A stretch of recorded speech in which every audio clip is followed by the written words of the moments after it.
What's up everyone, here is AhkTaar and welcome back for more news on Infinite Magicraid. We have the patch note of the upcoming update tomorrow, this Thursday, so let's have a look to it. So first of all, we have the description of the new legendary heroes and the new epic hero coming this Friday in the Miracle Wishes.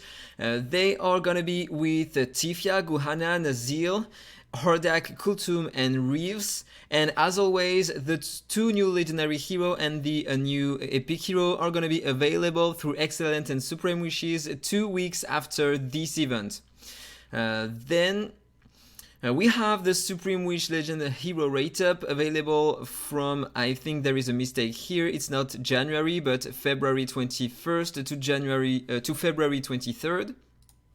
So during this one, we will have more chance to summon legendary heroes, but I don't recommend you to summon on this event because, as you may know, we have Nicholas returning on February 24th and it's on Excellent and Supreme Wishes, so save everything you have at the moment. Then we have some new features, the recommended emblem system, and recommended auras. So apparently we are gonna have a switch here, and if we click on it, it's gonna put the recommended emblems on our heroes.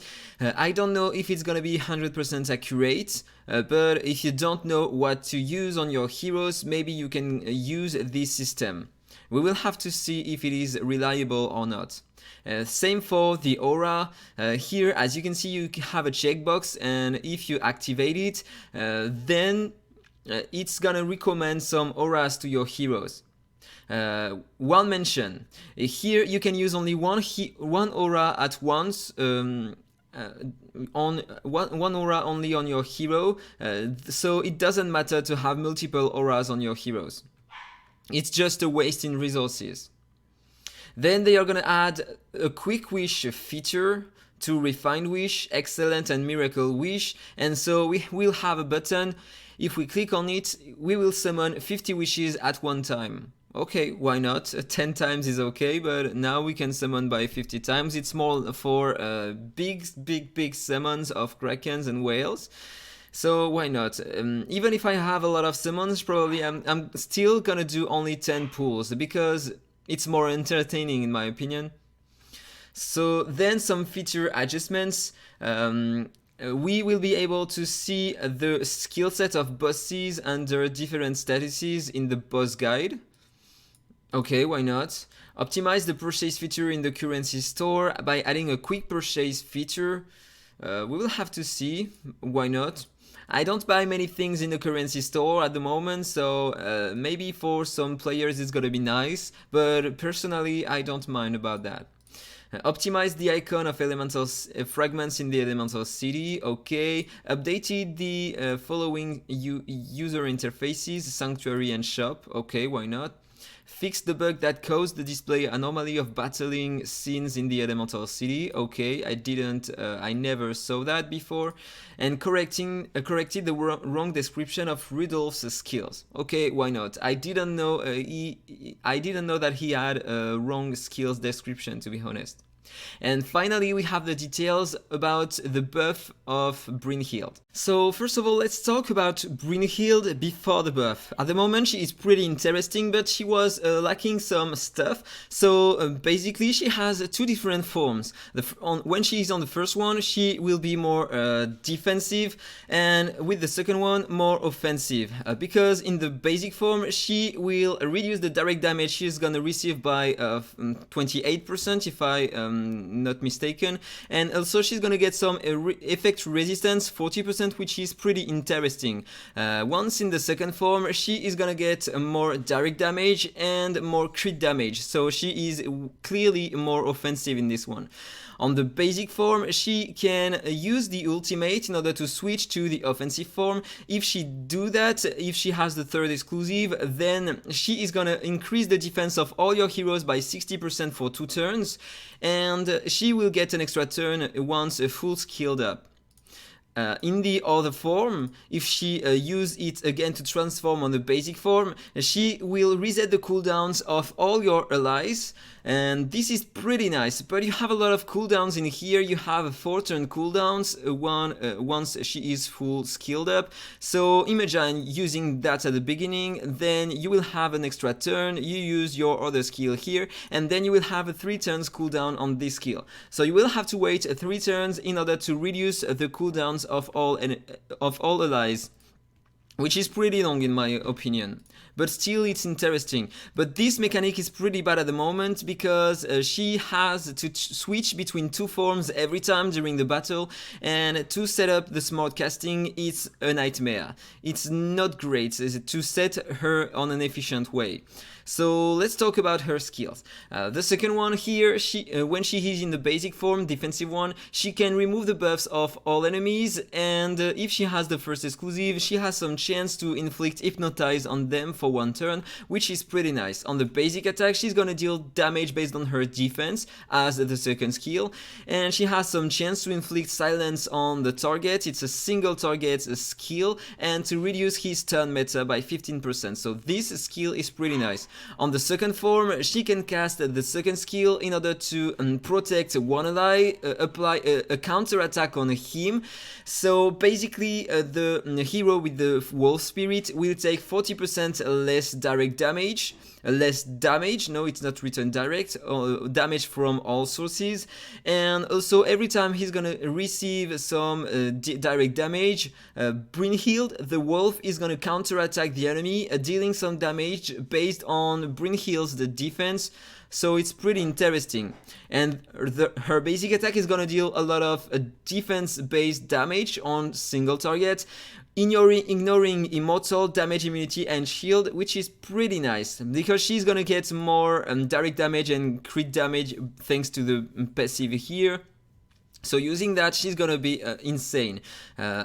Even at the moment, she does a great amount of damage using that, trust me.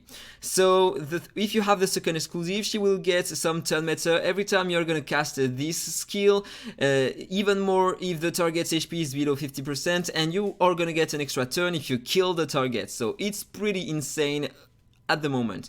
Now let's talk about her buff.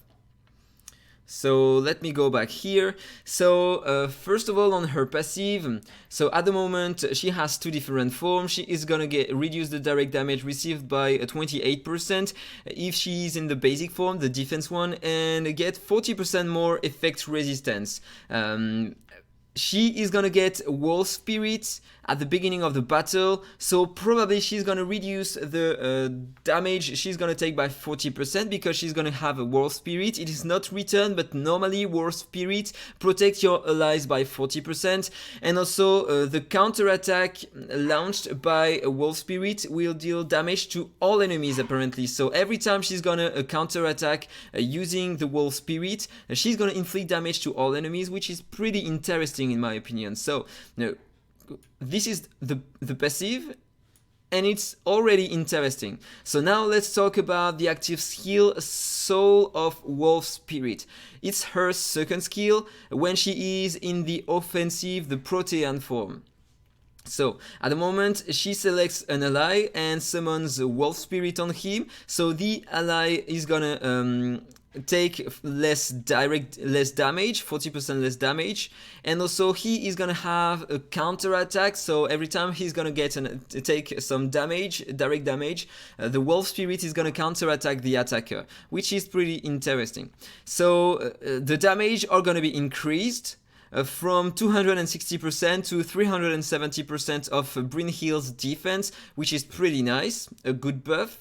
And it stacks with the counter attack of Catherine. So if your ally takes an attack once he is under a Wolf Spirit form, then he is gonna counter attack thanks to Catherine, and the Wolf is gonna counter attack the attacker. Pretty nice.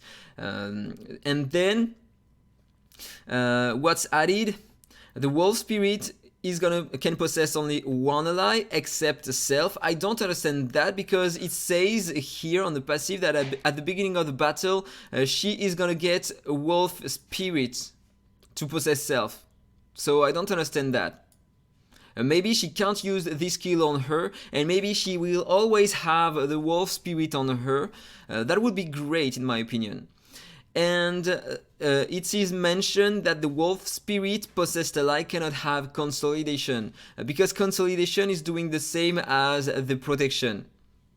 Okay, so if you have Catherine, you won't get any benefit from the wolf spirit, so it's kind of bad in my opinion. Maybe 40% is a lot, maybe they should have reduced it to 20% and combine this with the consolidation, otherwise it doesn't make sense to use her with Catherine.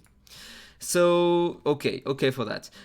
Another thing on the passive skill, when she is in the offensive form, she is gonna get more direct damage up to and more crit damage, sorry, and this is gonna be added.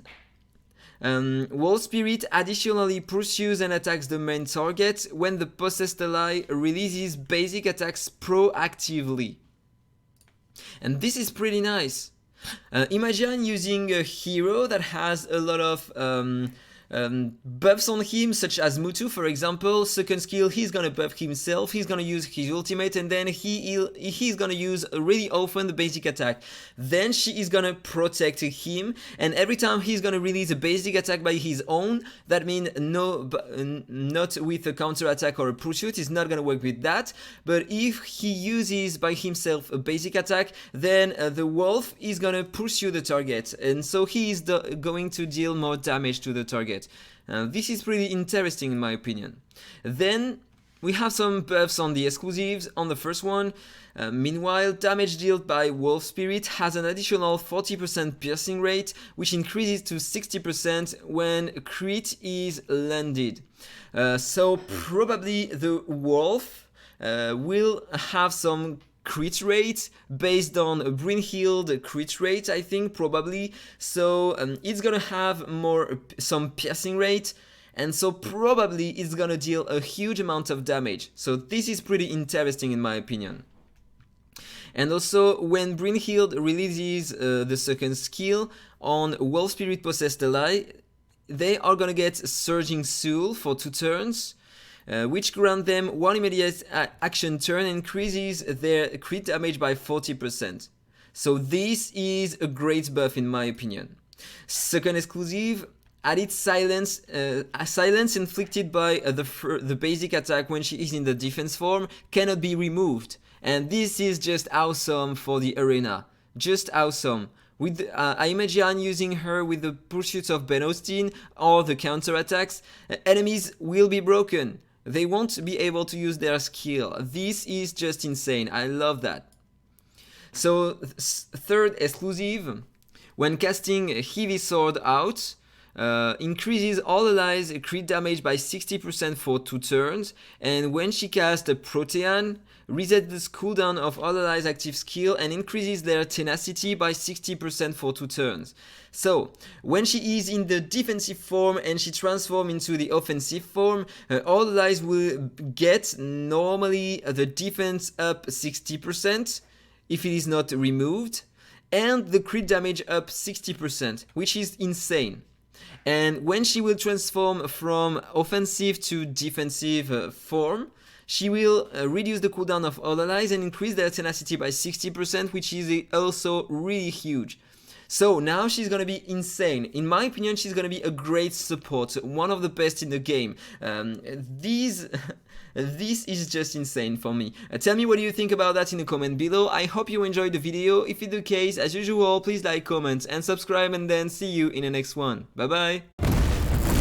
Infinite Magicraid. Play to slay.